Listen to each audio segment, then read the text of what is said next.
Vajrasana body की jumping capacity को अच्छा बनाएगा। अगेंस्ट द ग्रेविटी आप कैसे काम करें, जैसे आप वेट लिफ्ट करते हैं तो अगेंस्ट द ग्रेविटी ये कैपेसिटी बढ़ाएगा।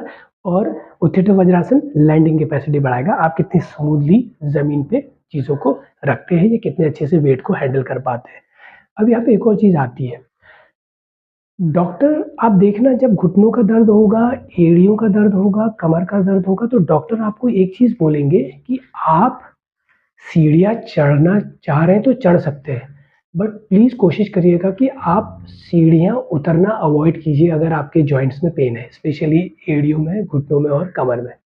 क्यों ऐसा बोलते हैं? इसी वजह से डॉर्सिफ्लेक्शन एंड प्लैंटर फ्लेक्शन की वजह से। मैंने क्या बताया आपको, जब आपको कोई भी चीज़ अगेंस्ट द ग्रेविटी करनी है, अप स्टेयर्स क्या है? अगेंस्ट द ग्रेविटी, ऊपर की ओर चढ़ रहे हैं, तो आपको मसल की ज़रूरत पड़ेगी, मसल के सपोर्ट की ज़रूरत पड़ेगी। तो जब आपके जॉइंट्स में पेन है, घुटनों में या फिर एंकल में या फिर बैक में, तो आप अगर अप स्टेयर्स चढ़ेंगे तो आपकी मसल उसमें सपोर्ट करेंगी। क्यों? क्योंकि वहाँ पे प्लैंटर फ्लेक्शन का रूल अप्लाई होगा। तो जब आप अप स्टेयर्स चढ़ेंगे तो जॉइंट्स पे उतना प्रेशर नहीं आएगा, क्यों? क्योंकि मसल उसको सपोर्ट करेंगी। बट वहीं पे जब आप डाउन स्टेयर चढ़ते हैं, जाते हैं, टुवर्ड्स द ग्रेविटी जाते हैं, तो वहाँ पे प्लैंटर डॉर्सिफ्लेक्शन काम करता है।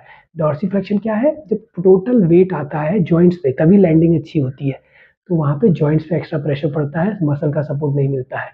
इसीलिए डॉक्टर्स जब आपको कमर का दर्द है, घुटनों का दर्द है, एड़ियों का दर्द है, तो अप स्टेयर चलने के लिए मना नहीं करते हैं, बट डाउन स्टेयर जाने के लिए मना करते हैं। क्यों? क्योंकि अप स्टेयर्स में मसल का सपोर्ट मिल जाता है तो ईज़ी टू लीड हो जाता है, डाउन स्टेयर्स में मसल का सपोर्ट नहीं मिलता है, सारा प्रेशर जॉइंट्स पे आता है, इसलिए उसको अवॉइड किया जाता है। ठीक है? तो ये दिमाग में रखिएगा कि अगर आपके घुटनों में दर्द है, एड़ियों में दर्द है, बैक में पेन है, तो उत्थित वज्रासन नहीं करेंगे, वज्रासन करेंगे। ठीक है?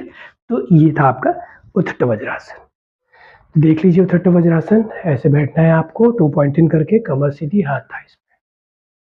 ठीक है? इसको पीछे से भी देख लीजिए।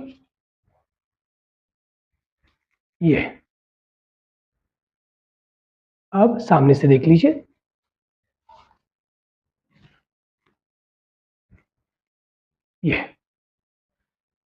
ये था आपका उत्थित वज्रासन। ठीक है?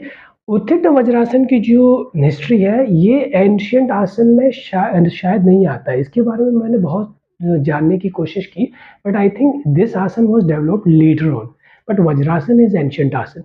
उत्थित वज्रासन 5000 साल पुराना ही है, बाद का है, जैसे जैसे डेवलप्ड होते गया योगा, जो नए आसन उसमें इंक्लूड होते गए। बट क्योंकि वज्रासन का ही काउंटर आसन है, तो आप इसको ले सकते हैं।